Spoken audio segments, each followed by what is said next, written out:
Hello and welcome everyone to our next season preview here on VanguardLions.com. Today we have with us second-year coach, but not her second time around in the Pac West Conference because, friends, head coach Emily Reynolds has had a little time in the Pac West under her belt. Coach, welcome. How are you doing today? I'm doing well. Thank you for having me. Of course. Happy to have you on the show. Question for you. As we get going, obviously transition into the new NCAA Division II for Vanguard Athletics in the Pac West, but explain to our viewing audience, you played for APU. We're going to beat them this year, hopefully, but let's not reflect on that. Let's reflect on what is the Pac West to you and what should people expect? I know it's been a little bit since you played in there, but kind of what does Pac West play look like? Yeah, it's super exciting for me. Like you said, I played for APU, and my senior year, we made the transition ourselves as a university into Division II, into the Pac West. So I went from the GSAC to the Pac West. And what's really exciting as we go into the Pac West is it's kind of like reuniting with all of those old rivals. So excited to be able to play against APU, but also against Biola and Concordia and Point Loma and all those schools that I used to play as a player. So super excited to get back in the Pac West and get to play against old rivals. As a student athlete, what was that transition like? It was great. We were really excited as student athletes to go to the next level.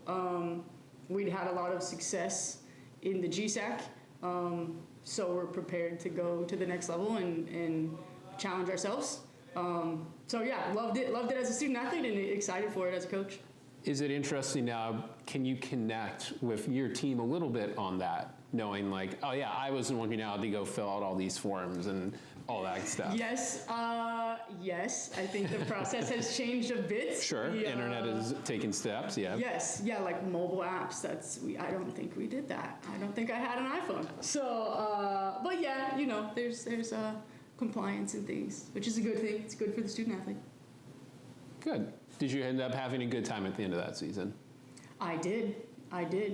Always sad to end, be done as a senior, but had a super great time. Had went to some new places, like traveled to NorCal, which we hadn't done before, up to play Academy Bar in Dominican, and so it'll be fun to be back into those trips. So is there anything you're taking from that experience and your previous coaching experiences at Division I that you're bringing into this new season? Yeah, absolutely. I think we've been reiterating with the group just what it takes to play at the next level.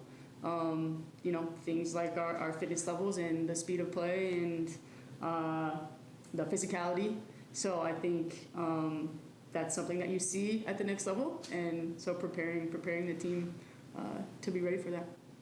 Well, then let's talk a little bit as we head towards that transition this year. Reflect a little on your first year. Showed up and had to adapt to a new team, new roster, new schedule, kind of just shoved right into it because it was a late summer that you came on board with us right into the season. So reflect a little bit on your first year. How did the team go in your eyes? Yeah, it was awesome, fabulous. And I think, all credit to the team. I think even from the moment that I met a lot of them in the interview process, you could see just a certain type of culture that I was looking for. That's just a group that actually cares about each other as people, and then also as teammates and want to push each other on the field.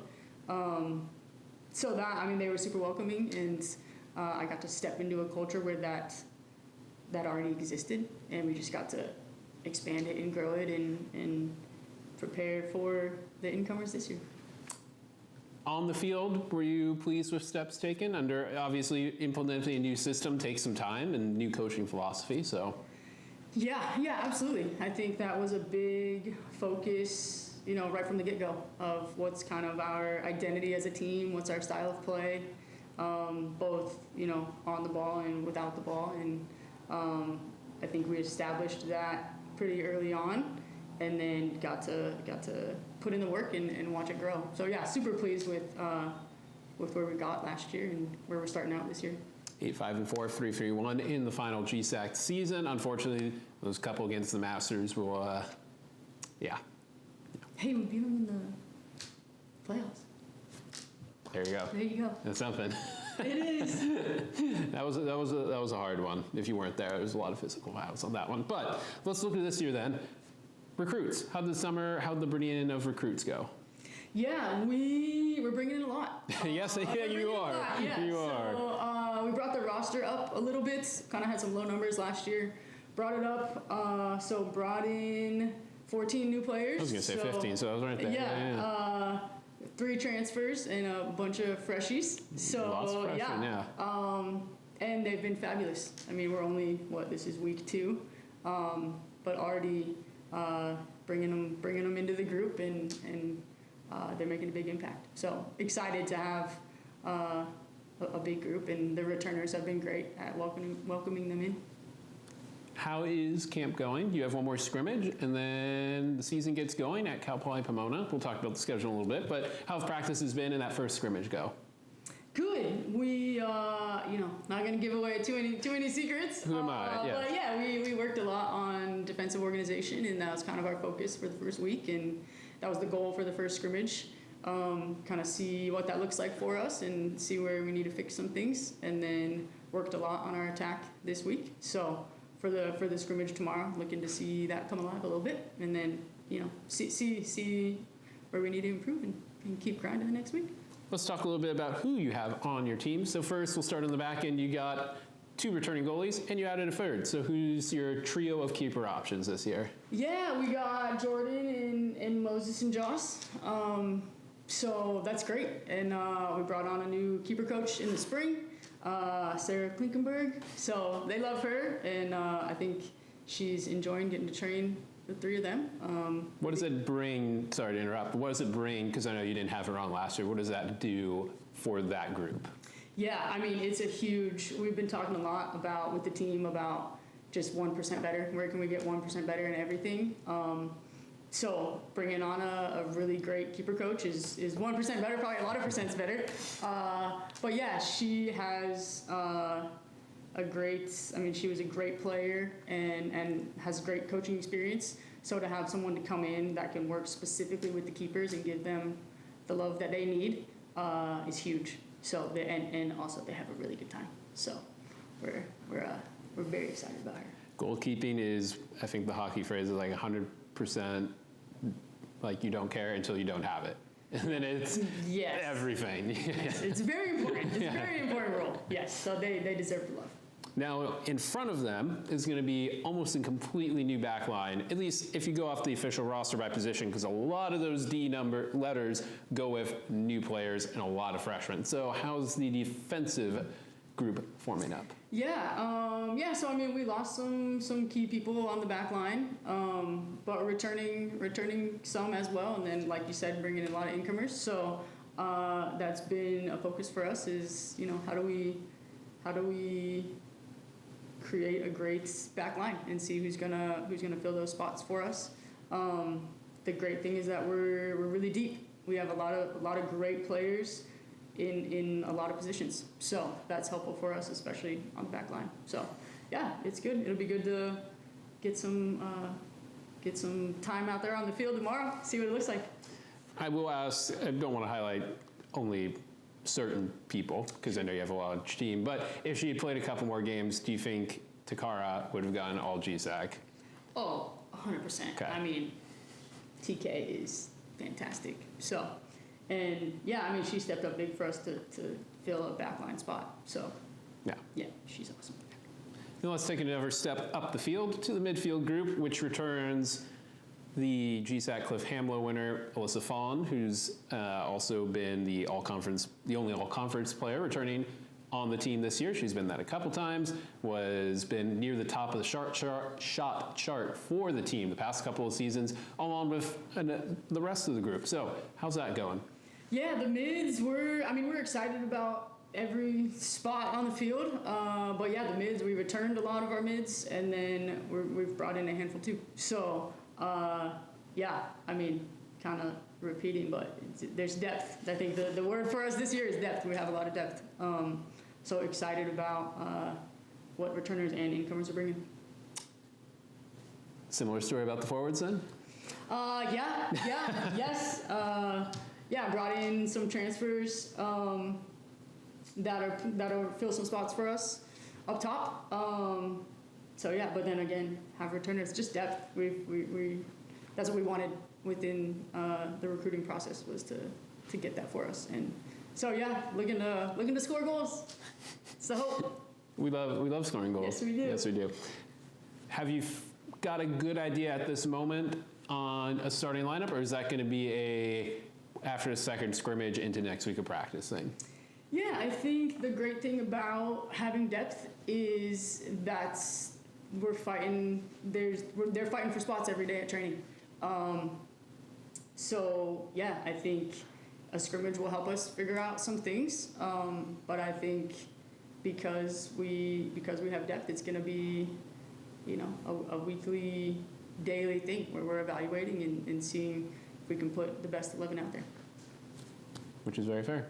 Yeah. Now, they will start soon. They go up to Cal Poly Pomona, as mentioned. So talk a little bit about your schedule. Able to get a couple of those non-conference games in because, Pac West, big conference now all of a sudden. Yes. It's a long run from those couple of non-conference games straight through the Pac West slate. Yes. Yeah, we wanted to put together some high-level non-conference games, which I think we did. So Cal Poly, Cal State LA, we just played San Marcos. We got San Francisco State. So those first two on the road, and then they'll open here against San Francisco State. Yeah, so the goal was the Pac West is challenging. There are very good teams in the Pac West, so we wanted to be challenged before we get there. Excited to go to Cal Poly and continue to grow.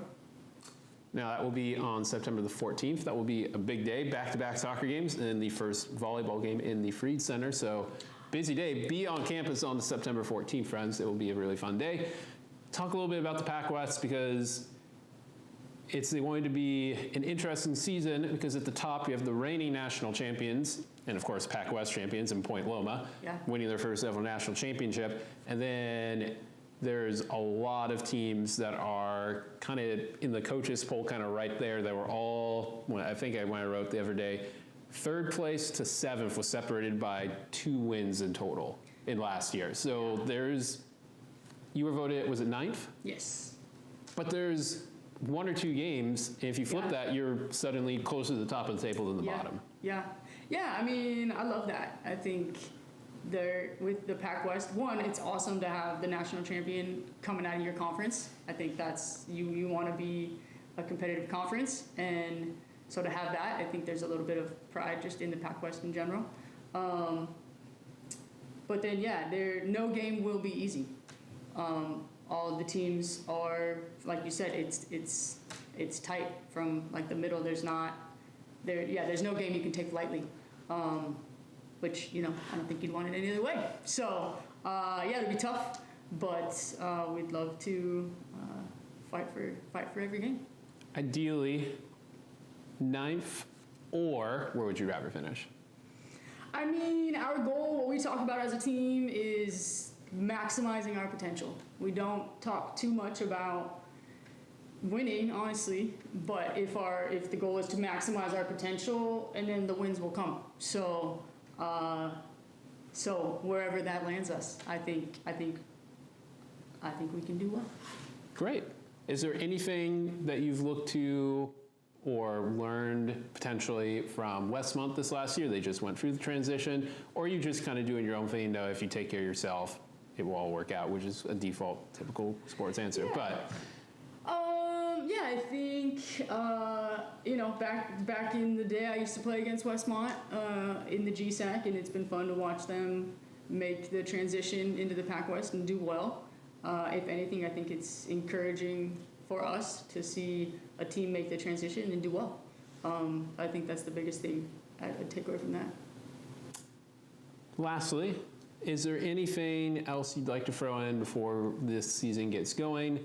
And is there anything we should pay special attention to as we head towards the beginning of your first season in the Pac West? Special attention. I think the biggest thing for us is, like we said, we brought in a lot of incomers, and so I think the fun thing for us is every year is a new team, so and you only get to be together for so long. So the hope is that the team would come together and continue the culture that we started last year, and I think ultimately that is reflected on the field. So we're looking to continue the culture that we started and have some success on the field. Maximize our potential. There we go.